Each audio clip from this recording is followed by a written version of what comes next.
ñoom ñëpp ci dund ñoom ñi ngi ci nekk nice dindi wuñ ci virgule.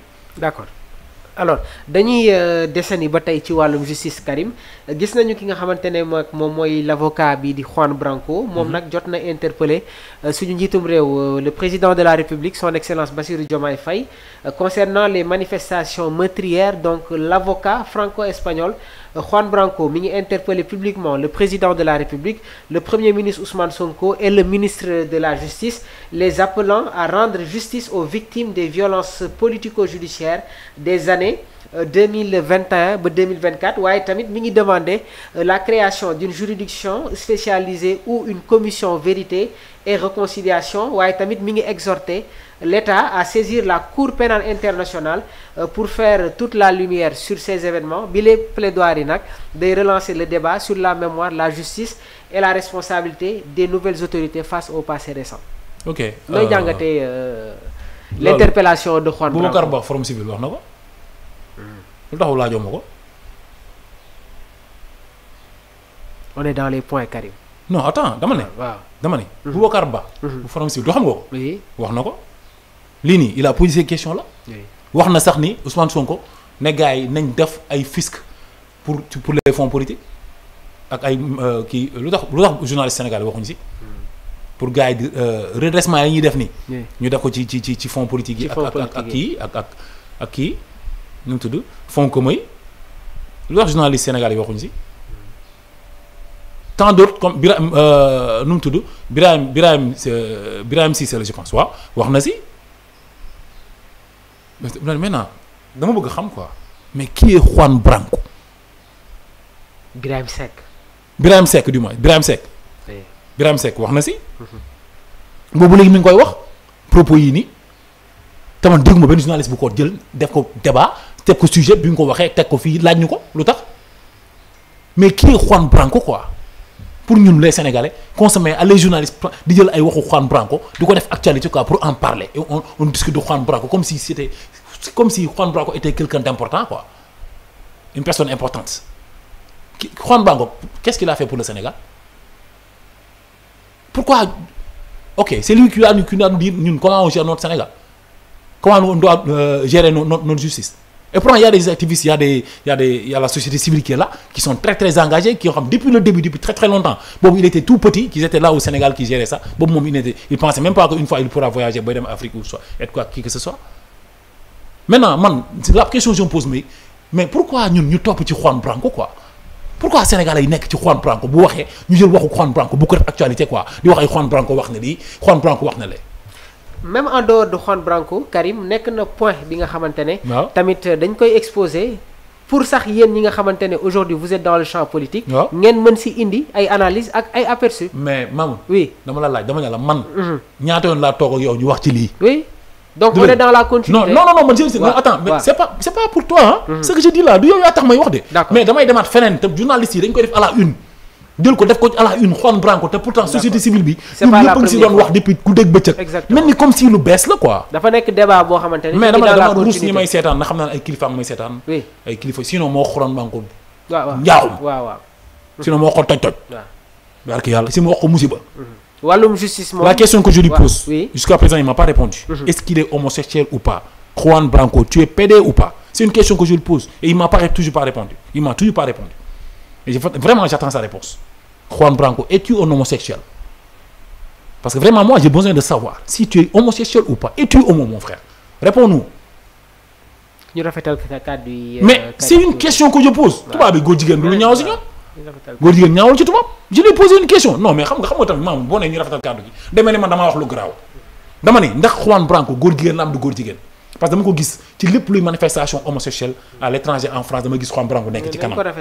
non mais maam xam nga soo waxee day mel ni da nga may bëgg a jaxase ak àdduna.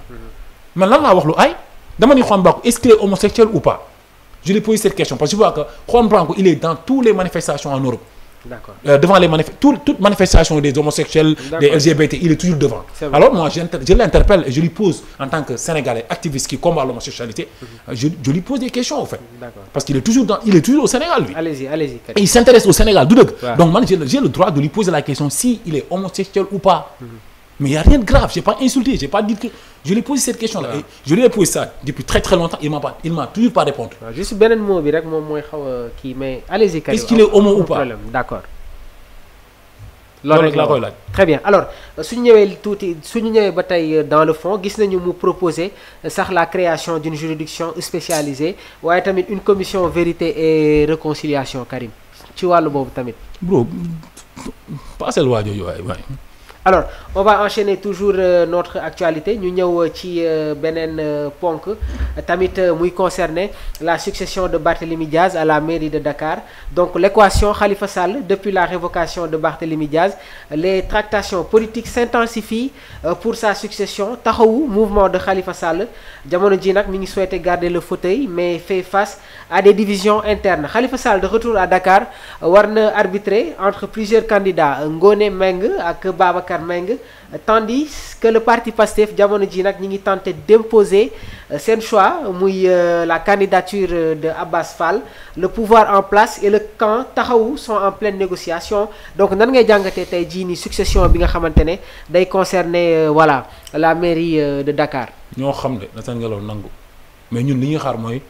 ñun li ñuy xaar waa Cour suprême pour Barth dafa dugaloon foofu recours.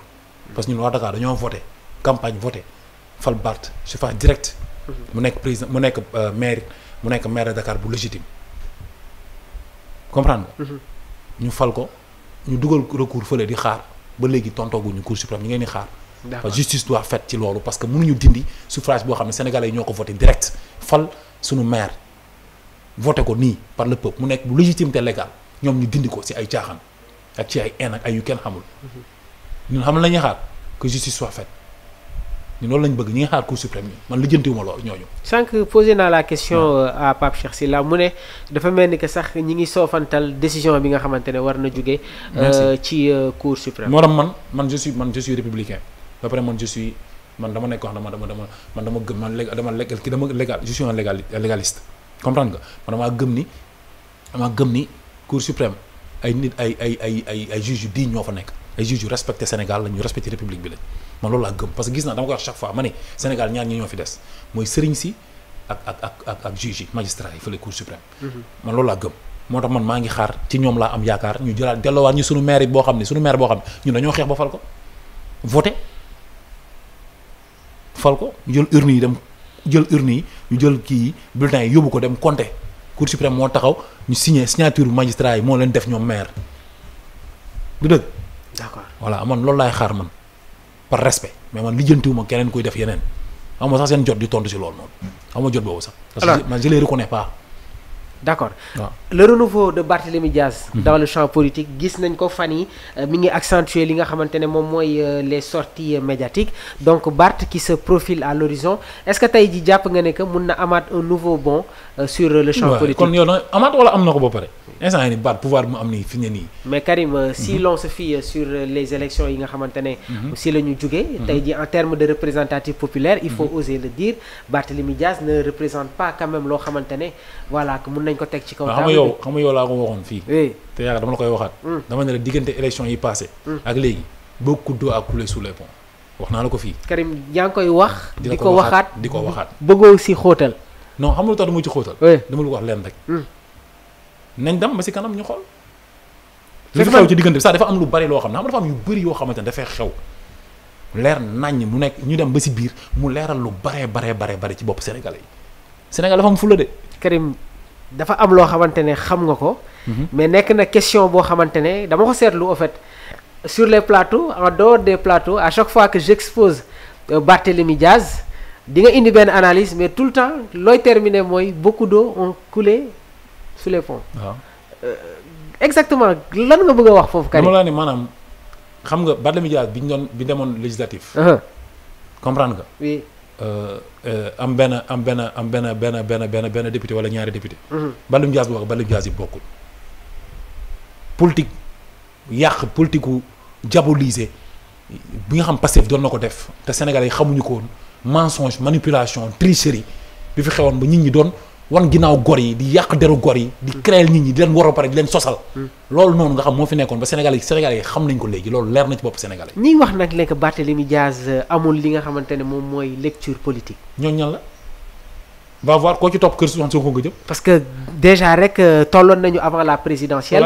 suñu confrère bii di Moustapha Diop neewoon na Barthélémy Diaz est en train de ruminer bu Walf man mii est en train de ruminer sa mort politique Abdou Karim man attaqué naa Barthélémy Diaz man bi ma génnee prison boobu damaa gëmoon ni li Pastef doon wax dëgg la après la comprendre tout ce qui s'est passé nekkate demewul noonu avec le temps sénégalais ñu ngi koy xam ndànk-ndànk léegi nag dafa am yoo xamante ni c'est des trucs qui viennent naturellement te peuple sénégalais bi kenn du wàññaa seen loxo ils sont conscients dofuñu li fi xew xaaral rek déglu ma rek Mamour li fi xew ci diggante bi ci mensonge wax naa la ko ci manipulation ci sosal ci yàq deru gor ci créer ay wax ci wor ci jiital wax ba pare def contraire bi wax def lii wax lee wax ak nit ba pare def yooyu yi fi xew yëpp sénégalais yi gis nañ ko